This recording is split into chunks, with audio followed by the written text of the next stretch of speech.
Okay, hello art historians, and welcome to our second part of our lecture over Gothic art. And when we last left our story, we were talking about the rise of Gothic architecture and how it starts on the Ile-de-France with Saint-Denis. And now we're going to start looking at some examples that the art history curriculum has chosen for Gothic architecture. And the work of art that they have picked is Chartres Cathedral, which is considered to be high Gothic. And by that we mean like the height is just exponential. Like these buildings start getting super tall and the walls start getting super thin. But let's start with the original function of Chartres Cathedral, which obviously is going to be based around a relic, because just like Romanesque churches, Gothic were also pilgrimage churches. And within Chartres Cathedral was originally believed to be the veil worn by the Virgin Mary. So this is Notre Dame, Our Lady of Chartres, when she gave birth to Jesus. She was wearing this veil, all right? So the cathedral originally during this time burnt down. It caught fire mysteriously, and somehow Mary's veil survived, and that was seen as a miracle in itself. So in rebuilding this church, they believed that Mary deserved a much, much bigger church to honor her. And so kings are going to donate a great deal of money to the building of this church to solidify their place in heaven and with the church, but also to show that they were the patronage behind it, so the church doesn't get that much power, because the church is visually exemplified in these churches. So some really famous kings are actually going to be donating to this church: Richard the Lionheart of England and Philip of France, who are going to contribute to this church. So this is Chartres Cathedral, and the crazy part about it is you can see one identifier for Chartres is the two different spires at the top. So that's the pointy part, where one of them is early Gothic and the other one is high Gothic. So you have one original spire and then the high Gothic added onto. And you can see characteristically, you've got the three doors to the entryway. You have the rose window there in the front and a great deal of stained glass windows, which are going to be made possible by the thinner walls that are much higher and supported from the inside and out. So there's your early Gothic, and then there's your high Gothic spire. So this is the interior looking into the apse. So we would be standing in the nave right here, and you can see very clearly those rib vaults that go from the ceiling all the way down to the floor through the piers to support that ceiling from the inside, so that way it takes the weight off the walls. And that leaves you to have, you can see there's very little solid wall. Most of it is glass, and that was deliberately done to bring in this light and this heavenly experience, mostly to honor Mary. And these are some of the flying buttresses on the outside, holding the outside walls up, because you can see there's not a whole lot of wall. So you need as much support as you can get for these very thin walls. So the flying buttresses kind of held it up from the outside, where the rib vaults hold it up from the inside. So one of the most significant things about Chartres is the stained glass. And the stained glass is one of the things that it is best known for. And there are 43 different stained glass windows in Chartres Cathedral, and most of them were built or donated by different guilds within the town. So kind of like to include their patronage in such an important part of this. Apparently the fact that I found is 26,000 feet of stained glass. And apparently the story goes that no direct sunlight enters Chartres. It all comes through stained glass windows. So it's this colored heavenly light. And these windows also served a multi-purpose function, because they included a lot of pictures in them, which is good for people who don't understand Latin, because the masses were held in Latin. So at least this way they could look at the pictures and read the stories of the Bible, even if they couldn't actually understand it. So on one of the rose windows, there's actually a fleur-de-lis, because that's the symbol of the French royal family, to kind of show that they were part in donating the windows too, because the windows were just as important as the story was. So here's kind of the interpretation that I found over the years, that the windows themselves, by telling these Bible stories, are the Holy Scripture, all right? So they enlighten people as the light comes through and shines through into the people. So like basically putting the Holy Scripture into them, and it can also protect people from the things that will hurt them, just like the Scripture could. So basically the stained glass was a metaphor for the Word of God. I just think this is kind of cool that a lot of these churches would also have a labyrinth or maze on the inside. I just think that that's really neat too. It's kind of another neat thing. So this is that central rose window of Chartres Cathedral, and you can see that you have the major rose window, and then below it You have Bible stories and important religious figures, and there underneath, in this one in particular, you can see Mary as the throne of wisdom. She's obviously front and center because of this cult of Mary at the time, with Jesus as an old man sitting on her lap.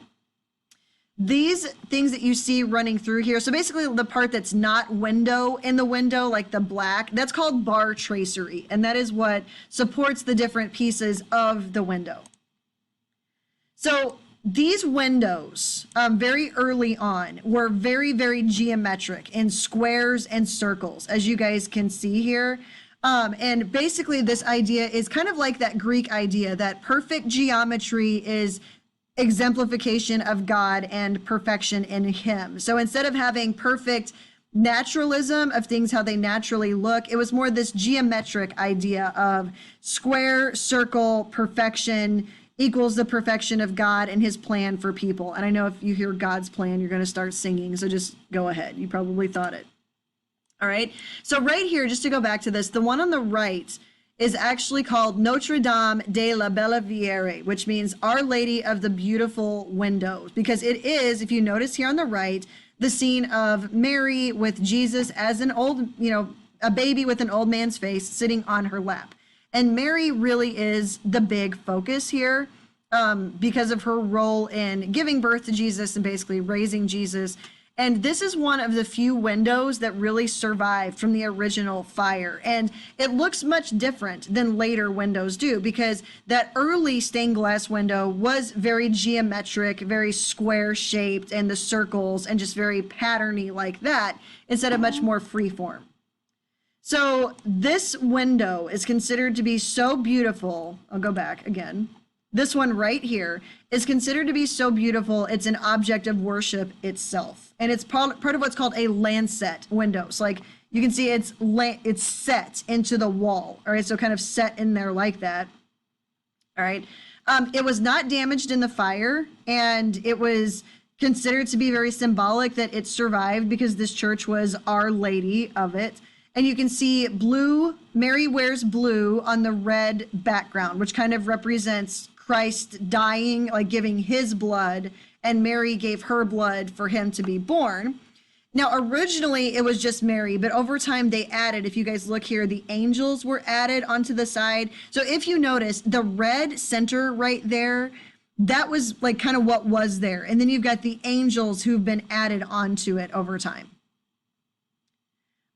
Okay, so we've got basically is the light would shine through Mary, the divine light through her would illuminate you. So it's like basically the light of Mary and Jesus coming into you through this window. It was much more than just something to look at. And it is noteworthy that during the Middle Ages was, if you hear about a king and his court, all right, so the people who were around him all the time, it wasn't like a court of law, it was the king's court and the people who followed in his retinue and worked for him and their wives and everything. And during this time, women of the court, so like were expected to be loved and cherished as like delicate creatures, in part so that they didn't like become competitive to men, but they were supposed to be objects of adoration, and women had to deserve that. Like they had to, in order to be loved and worshiped and had poems written about them and to be respected, and be perfect and humble and kind, they had to follow these courtly rules of conduct. And who better to serve as a guideline for that than Mary? So Mary kind of basically became the guideline and the exemplar for these women of the court. So Mary in the Middle Ages was a very, very big deal. Like she was almost a cult object that people worshipped. And so there's so many Notre Dames, like Our Lady of, and so many churches dedicated to her.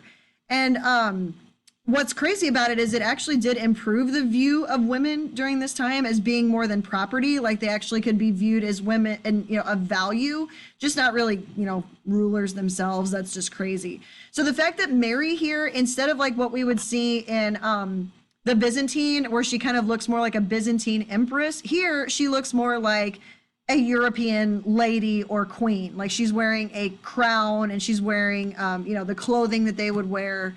So basically Jesus and Mary are the king and queen. So you can kind of see pictures here and how Mary was shown during this time and how creepy it is that Jesus was shown as a baby with an old man's face. Like, still just a little bit disturbing. Right? And here's one of Jesus. And you can see that instead of it being blue with a red background, it's more of a red with a blue background. And that kind of, represents the shedding of Jesus's blood, basically. So let's talk about the outside of Gothic churches, because Gothic churches are going to be much more decorated on the outside than Romanesque churches are going to be. And that's because of some new ideas that really started to kind of come from the Crusades about human beings. But Gothic portal sculpture is going to start to be a little bit more three-dimensional. You're actually going to start to see body shapes literally coming off the wall. It's really not just an emphasis on the Last Judgment. It's much more hopeful and promising for the people coming in.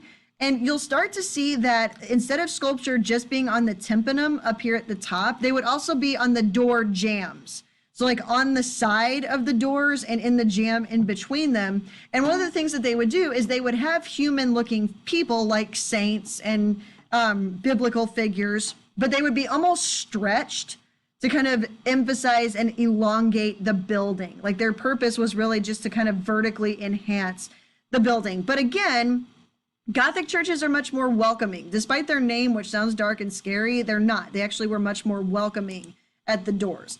So in Chartres, we have the royal portals, right? And these are called the royal portals because, yes, they could be entered by kings. But if you look here on the jambs, right, so on the sides, you see figures that are starting to look a little bit three-dimensional, like they actually have some form to them. They have individual faces. You can see them across the lintel at the top of the door. And of course, Jesus sitting in the very center of that. But also on the side are Old Testament kings and queens, because this kind of represents the kings and the queens who actually paid for this church, but they couldn't put themselves on here. So having Old Testament kings and queens kind of showed their role in the story. So I'd like to say that Gothic sculpture starts to come off the wall. It's not nearly as flat or as 2D. We start to see a little bit more three-dimensionality, and I'll explain why in a second.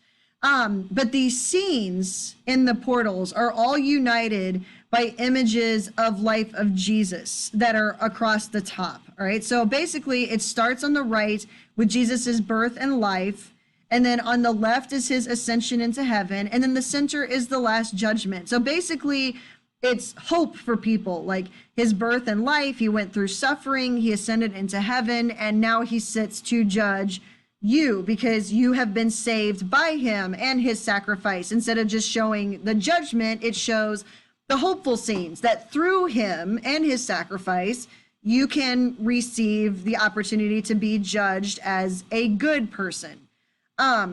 So yeah, you can see here on these jam sculptures, like we have different faces. They have a little bit of different expression. They are elongated, so not quite naturalistic yet, but we're getting there. The clothing and the drapery, kind of everything's about those straight lines, kind of elongating the building itself. All right, but we're getting there. We're starting to move that direction.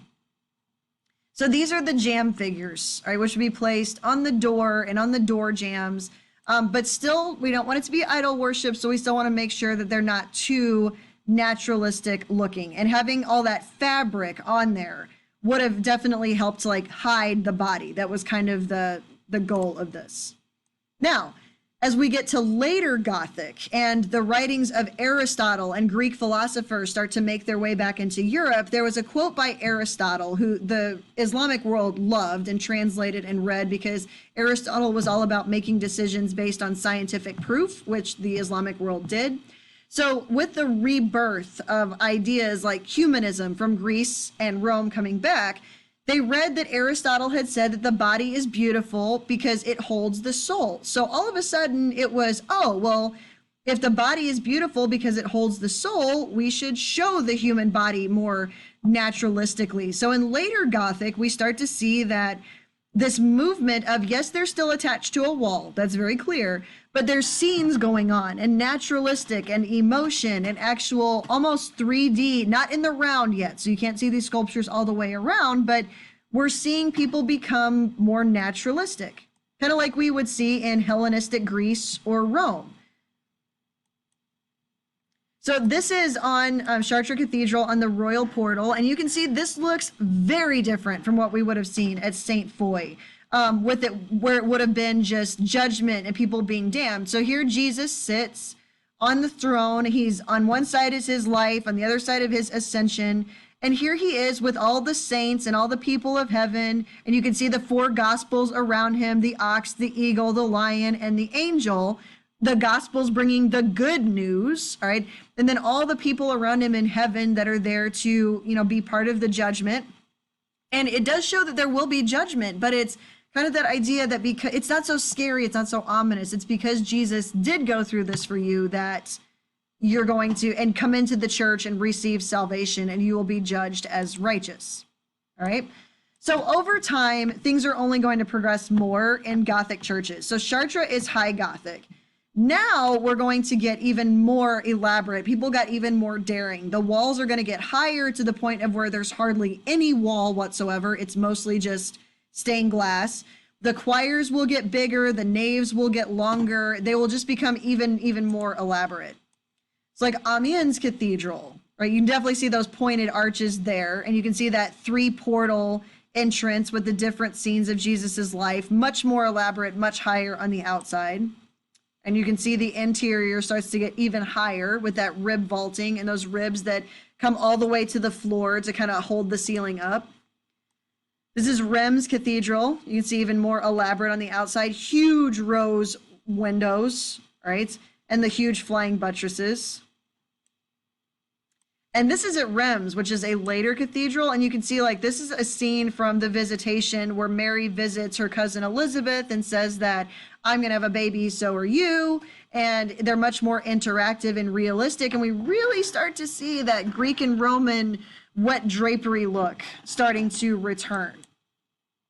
This is Flamboyant Gothic. Like this is the later Gothic where it becomes about that elaborate bar tracery on the inside.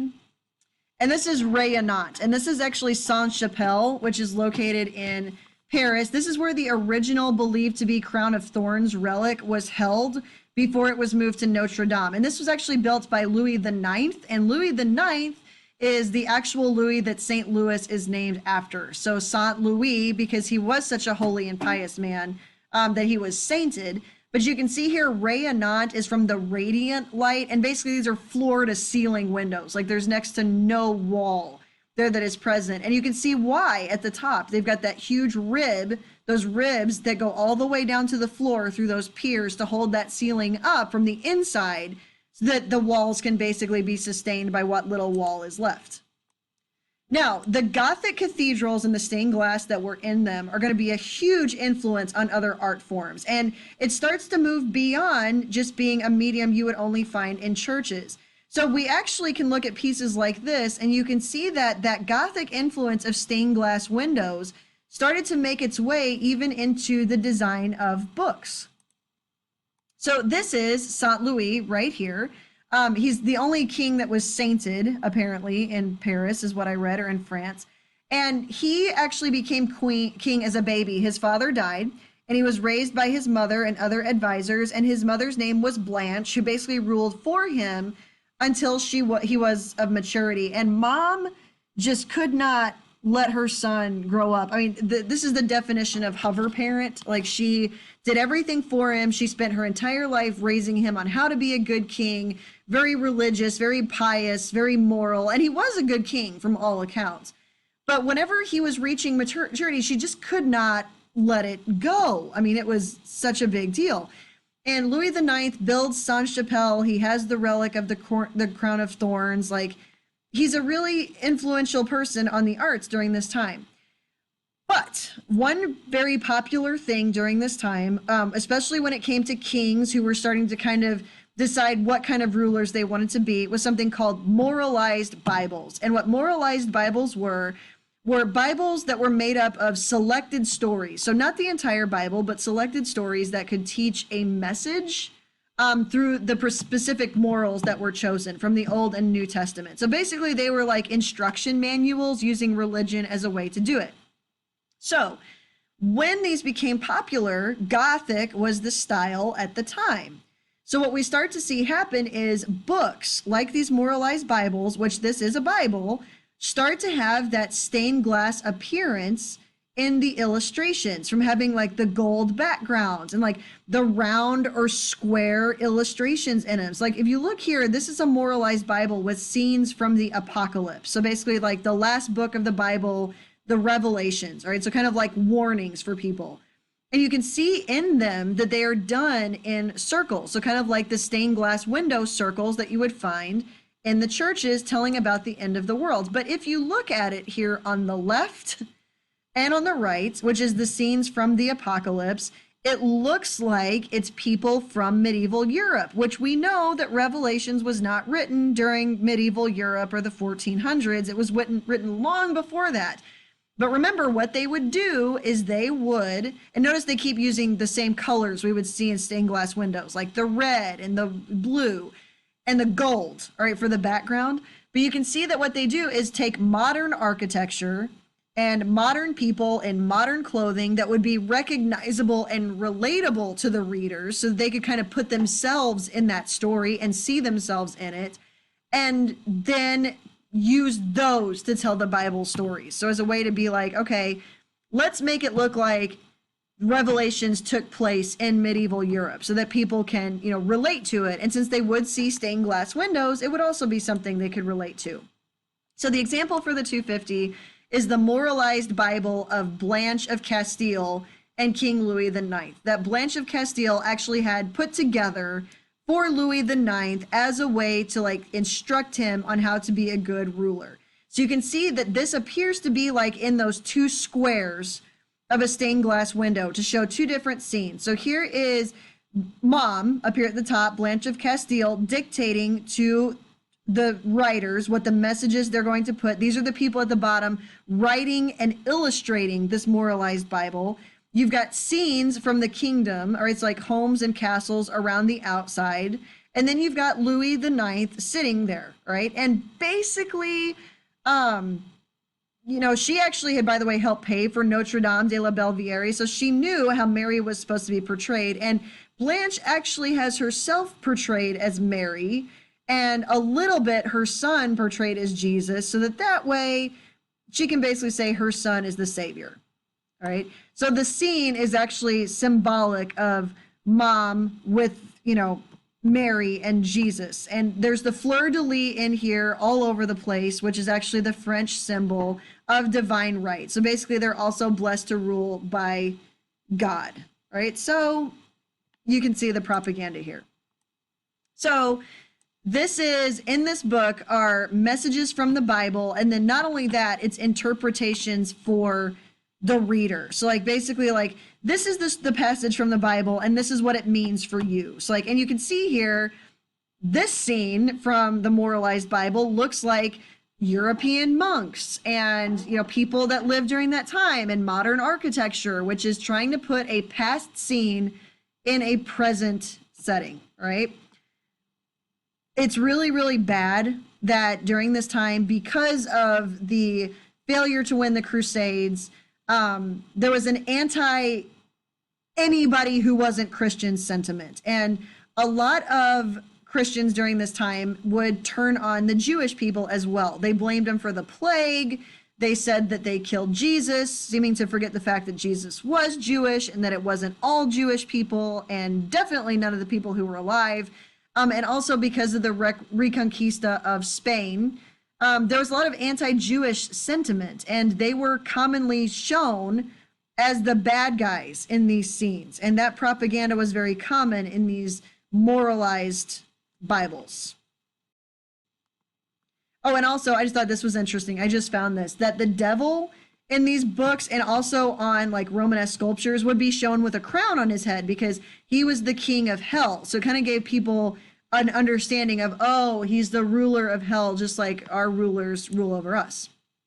Now, Jewish artists, this is a very important thing, just like Islamic artists had long ago banned the showing of images in art. Jewish art was aniconic, just like Muslim art was. You were not supposed to show people in it. But there were Jews all over Europe. There were Jews in Spain. Like, this was very, very common. And even they couldn't resist the allure of the stained glass windows and the Gothic style. So one of the things that the Jews would do to get around this is they actually, because they liked the Gothic style and the stained glass window style, they would pay Christian artists to draw pictures to illuminate Jewish texts and books. And this was extremely popular in Spain, where there were still a lot of Christians and Muslims and Jews living together until the Spanish Reconquista, when they came and took it over and forced these people out. So this that you're looking at is called the Golden Haggadah, all right? And a Haggadah, and I'm sure I'm saying that wrong because I can't pronounce it right, is a narration, all right? So it's a telling of a story, and it is supposed to be about the story of Passover, which is extremely important in the Jewish faith from the Old Testament of the Bible in the book of Exodus. So in this book, the Exodus deals with the exodus of the Jewish people leaving Egypt with the guidance of Moses getting them out. And at one point during this, if you've heard of the plagues, Moses is trying to convince Pharaoh to let the Jewish slaves go, or the Hebrews, and Pharaoh keeps saying no. So he keeps sending all these plagues like locusts and frogs and darkness and all of that. And eventually he says, okay, the next plague is going to be from your hand. And Pharaoh says all the firstborn of the Hebrews will die, which means that according to the story, God is going to kill the firstborn of the people of Egypt. So he tells the Jewish people, the Hebrews, to go and paint lamb's blood across the lintels of their door. And that would identify it to the angel of death that that was a Hebrew home and was not to be destroyed. So the meal that they ate during this time was called Passover, because they were passed over by the angel of death. So this Haggadah tells this story, and there was a lot of these books that told the story because it was so important. So kind of like a lot of Bibles that tell these stories, or the Gospels. So what you have happening here is this obviously does show images. It shows people, and it's a narrative story. So what the most likely happened is the Jewish people wrote it and then had the Christians doing the illustrations. This is the preparation for Passover of the meal, which took place in Egypt long before Jesus, all right? So what you're looking at here, if I told you that, you probably wouldn't know it, because it looks like scenes out of medieval Europe. You have the ladies dressed in courtly dress, and they're preparing the meal of unleavened bread. That is not how Hebrew women who were slaves in Egypt were dressing. This is not how the children looked. This is not how they looked slaughtering the lambs. That's definitely not how the architecture in Egypt looked, because it looks Gothic with a little bit of a Roman touch. But what they did is they would put a past scene in present tense so that people, even Jewish people, could relate to the scene at that time. They probably were able to get away from this with the excuse, and you notice the Hebrew around the top and the bottom, is because it was educational and not used in worship. Kind of similar to what we saw with the Mamluk Basin or the Pyxis of Al-Mughira, that showing the people was okay because it was a non-religious function. This was more educational in nature, so it was fine. All right. This is one of the scenes from the Haggadah that is about the plagues that Moses brought on Egypt. The plague of boils, of frogs, of blight, right, where it killed the cattle. You can see here that this looks like people from Europe, but it's actually scenes from 1,000 years earlier, like long before Jesus was, over 1,000 years earlier. But this is what was common. You can even see that this little building here on the right is in the Gothic style. It's pointed upwards. So essentially what you're having happen is all the faiths in Europe, except maybe the Islamic, were really embracing this Gothic style and even putting it into their manuscripts. And of course, it is the Golden Haggadah because of the gold background, which kind of looks like stained glass. All right, so we are now done with Gothic art, and we will be moving on next to late Gothic, early Renaissance art.